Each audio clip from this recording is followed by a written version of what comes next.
मैत्रिणींनो, आता मी चाललेले आहे महालक्ष्मीच्या मंदिरामध्ये. तर तुम्हाला मी दर्शन घडवणार आहे, तुम्ही नक्की दर्शन घ्या. वैभवलक्ष्मीची पूजा मांडलेली आहे, वैभवलक्ष्मी मातेची, तीही दाखवते तुम्हाला. आणि ही पाहू शकता, देवीसाठी गजरे आणि श्रीफळ घेतलेला आहे.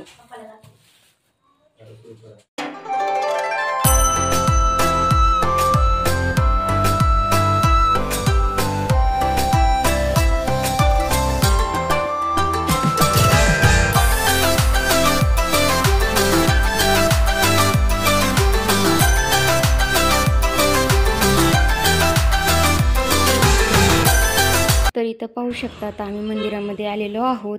तर मंदिरामध्ये मला खूप येण्याची इच्छा होती. माझे शुक्रवार चालू होते, तर हे चल म्हणले तुला घेऊन जातो.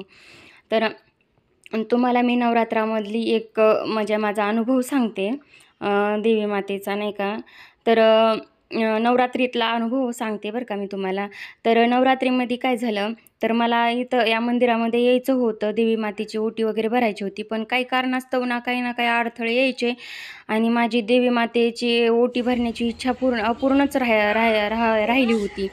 तर तसंच मग नवरात्रामध्ये मग आम्ही दर्शनाला आलो. तसंच मग दर्शन वगैरे घेतलं आणि मग मी घरी जायला निघाले. तर तिथल्या जे पुजारी होते ना, त्यांनी मला बोलवलं आणि परत मला बोलवलं आणि बोलवून माझी ओटी भरली त्यांनी. म्हणजे देवी मातेनंच माझी ओटी भरल्यासारखी भरली. आणि यांना श्रीफळ, जो देवीचा जो रुमाल असतो ना नावाचा, जय माता दी म्हणून, तो रुमाल, असं काही सर्व काही दिलं. आणि देवी मातेची माझी साडी, खण, नारळ आणि ओटी भरली बरं का देवी मातेनं माझी. मला इतकं भावुक झाले मी, इतकं मला प्रसन्न वाटलं. आनंदाश्रू माझ्या मनातले इतके हेच होत नव्हते. असं वाटत होतं मला देवी मातेची ओटी भरायची होती, पण देवी मातेनं माझीच ओटी भरली.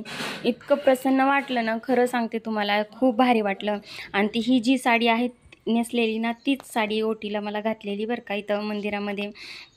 इतकं भारी प्रसन्न वाटलं ना, खूप. असं आपण भाव आपला ना तसा देव पावतो म्हणतात ना, तसंच बरं का. फक्त श्रद्धा सबुरी आपली ठेवायची आणि भोळी भक्ती भावाने आपली भक्ती करत राहायचं, भोळी भक्ती करायची. आणि देवीला, कोणत्याही देवाला ना भोळी भक्तीच म्हणजे आवडते. तर फक्त मनामध्ये अशी शुद्ध अंतकरणाने आपली भक्ती असायला पाहिजे. तर पाहू शकता, आता इथं आमचं दर्शन वगैरे झालेलं आहे. जे काही श्रीफळ वगैरे आणलं, त्यांना म्हणणं तुम्ही दक्षिणासहित देवी मातेला तुम्ही गुरुजींकडे द्या, अर्पण करा. आणि त्यांनीही आम्हाला, गुरुजींनी आम्हाला तीर्थ वगैरे दिलं. जे देवीचा जे आशीर्वाद म्हणून ते जो टोपा असतो तो आमच्या डोक्यावर ठेवला, तो पाहू शकता. आणि प्रसाद वगैरे दिला आम्हाला, पंचामृत भेटलं. आणि आम्ही हे निघालो होतो ना मंदिरामध्ये, तर रात्रीचे 9, पावणे 9 झाले होते, कारण मंदिर बंद करण्याची वेळ झाली होती. आम्ही शेवटचे भक्त होतो देवी मातेचे दर्शन घेण्यासाठी.